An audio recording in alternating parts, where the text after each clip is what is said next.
2:33 a.m. The Persian Gulf, USS Sirocco, a Cyclone-class patrol ship, 44 nautical miles northeast of Doha. An anti-ship missile just launched from the Iranian coast and locked onto her. USS Sirocco weighed 336 tons. The missile, a Cyclone-class patrol ship, has no phalanx, no vertical launch system, no standard missiles. She had a 25mm chain gun, a crew of 28, and 16 seconds. Welcome to Navy Beacon, where we break down the operations that define sea power. The Cyclone-class patrol ship was never designed to survive an anti-ship missile engagement. It was designed for a different mission entirely: coastal patrol, theater security cooperation, visit board search and seizure operations, and escort of high-value vessels in controlled maritime environments. At 170 feet long and 336 tons, the Cyclone-class is closer in size to a large river patrol boat than a warship. It has no missile defense capability. Its electronic warfare suite is minimal. Its radar is a commercial-grade surface search system, not a combat radar. What USS Sirocco was doing 44 nautical miles northeast of Doha in the middle of the night was routine. A scheduled patrol along a defined route, coordinated with Qatari naval authorities, as part of a bilateral maritime security program that had been running for 11 years without incident. The crew was at standard watch, not at general quarters, not at elevated readiness. The commanding officer, Lieutenant Commander Sean Park, was in his sea cabin. The officer of the deck was a junior lieutenant on his 4th patrol. The watch section was 5 sailors.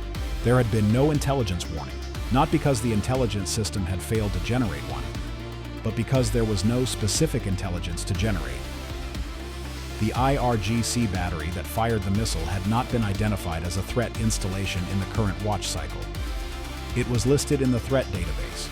Every Iranian coastal position with launch capability was in the database, but it had not shown unusual activity in the previous 72 hours. The battery had gone active for exactly 94 seconds, long enough to acquire USS Sirocco on its fire control radar, generate a targeting solution, and fire one missile. 94 seconds of radar activity, then dark. The automated system triggered a warning alarm immediately. Missile seeker radar active. Bearing 027, signal strength, strong, classification, anti-ship missile guidance. Then he hit the general quarters alarm and picked up the radio simultaneously. Nav sent, this is USS Sirocco. Missile warning, bearing 027, request immediate assistance, out. The missile had been in the air for approximately 6 seconds when the alarm sounded. Time to impact 16 seconds. USS Sirocco had no way to shoot the missile down. What she had was maneuverability and countermeasures. Lieutenant Commander Park was on the bridge within 8 seconds of the alarm. He did not wait for a full briefing. Ahead flank, hard right rudder, deploy all countermeasures. The countermeasures on USS Sirocco were chaff, a cloud of metallic foil strips that creates a false radar return, potentially pulling an incoming missile seeker away from the ship. The Noor missile's terminal seeker is an active radar homing system. Chaff can confuse it. It does not always confuse it. The chaff rockets fired. The ship turned hard right, accelerating. A 336-ton ship turning at 35 knots generates a tight turn radius. The maneuver moved the ship's stern, the aspect the missile had been tracking since its seeker locked on, out of the original bearing. The chaff cloud bloomed between the ship and the missile. At 2:33:29 a.m., 22 seconds after the alarm, the Noor missile's seeker acquired the chaff turn. The missile turned toward the false target. It detonated inside the chaff cloud. The blast and fragmentation pattern from a 165-kilogram warhead detonating 140 meters off USS Sirocco's stern at sea level created a pressure wave and fragmentation arc that swept the ship's aft deck. The fantail took multiple fragmentation hits. The 25mm chain gun mount on the stern was destroyed. The mounting bracket sheared and the gun went over the side. The aft antenna mast was severed at the base. A fuel vent on the stern deck was hit and ignited a small fire. 3 sailors on the aft deck were hit by fragmentation. All 3 were alive. 2 had wounds that required medevac. 1, Petty Officer 3rd Class Jamie Torres, had a fragment in his right leg that severed the femoral artery. He was in surgery at the medical facilities aboard USS Bataan 41 minutes after the impact. He survived.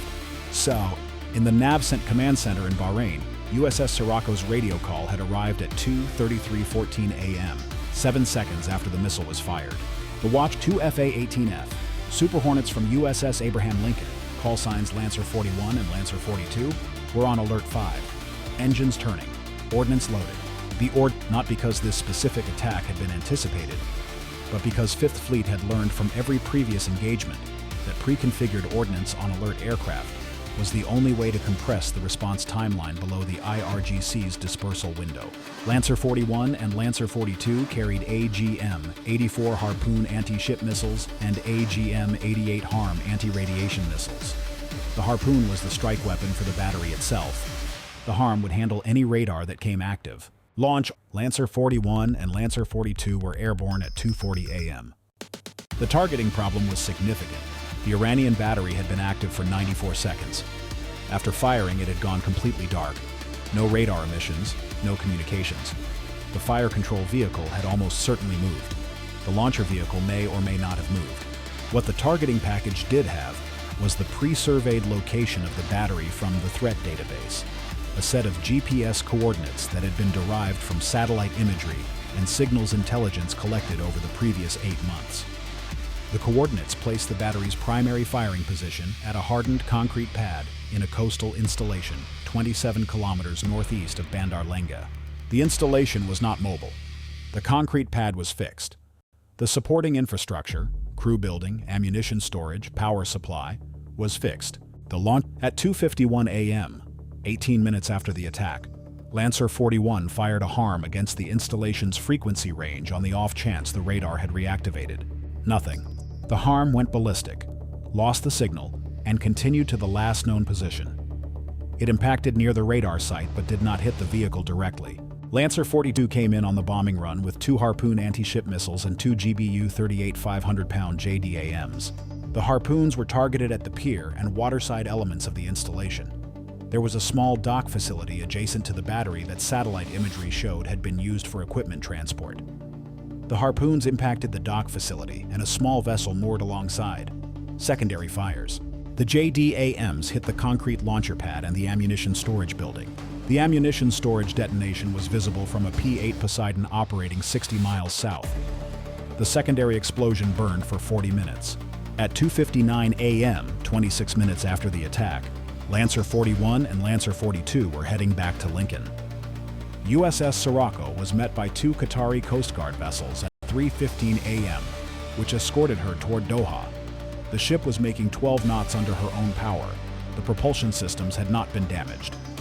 Her aft section was a mess of shredded metal and fire damage, but she was afloat and moving. She entered Doha Naval Facility at 5:40 a.m. The 3 wounded sailors, Petty Officer Torres and 2 others with fragment wounds to the arms and back, were transported to medical facilities. Torres went to surgery aboard USS Bataan. The other 2 were treated and stabilized. All 3 survived. The after-action review took 10 days. Its central finding was uncomfortable. USS Sirocco should not have been operating in that area, at night, without air cover or close escort from a ship with missile defense capability. The Cyclone-class patrol ships had been used extensively in the Gulf for more than a decade. Their mission set, coastal patrol, VBSS, theater security, was valuable. But the review assessed that the threat environment in the Gulf had evolved beyond what the Cyclone-class could safely operate in without dedicated protection. The recommendation was direct.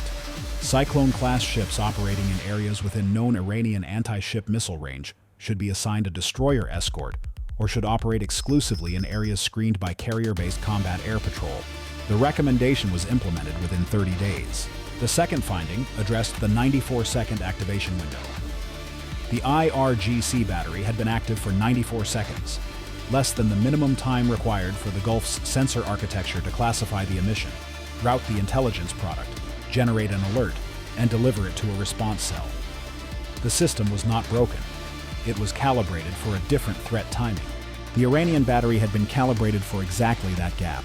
The review recommended that any radar emission from a known threat battery location, regardless of duration, should generate an immediate flash alert to all ships within 60 nautical miles, rather than entering the standard intelligence routing chain. The modification to alert thresholds was a software update to the theater intelligence distribution system. It cost nothing. It took 3 weeks to implement. 3 weeks that USS Sirocco's crew had not had. The crew of USS Sirocco were formally commended in a Fifth Fleet ceremony 6 weeks after the engagement.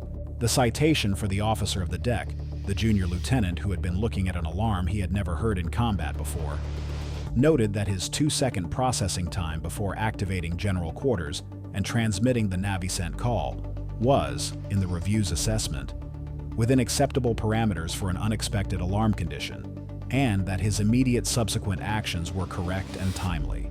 2 seconds. He spent 2 seconds understanding that a missile was locked on his ship. Then he acted. Lieutenant Commander Park, in his command debrief, said something that the review board put in their official record. The chaff worked. The turn worked. The crew worked. We were lucky in the geometry. We will not always be lucky in the geometry. The Noor missile that hit the chaff cloud had been 40 meters from detonating against the ship's hull when the seeker pulled toward the false return. 40 meters. If the chaff had deployed 2 seconds later, if the turn had been slower, the geometry changes. A 165-kilogram warhead detonating against a 336-ton ship is not a survivable event in most scenarios. USS Sirocco was repaired at a Qatari naval facility over the following 5 weeks. Her stern section was rebuilt. A new 25mm chain gun mount was installed. New antenna masts. She returned to patrol, and somewhere in the threat database, the battery that had fired on her was updated from known position, no recent activity, to hostile, fired in anger, launcher possibly mobile. Possibly mobile. Not confirmed mobile. The launcher might still be there. Or it might be parked in a warehouse 40 kilometers inland, waiting for the next pre-surveyed position and the next 94-second window. Stay vigilant, stay informed. This is Navy Beacon, and we'll see you in the next one.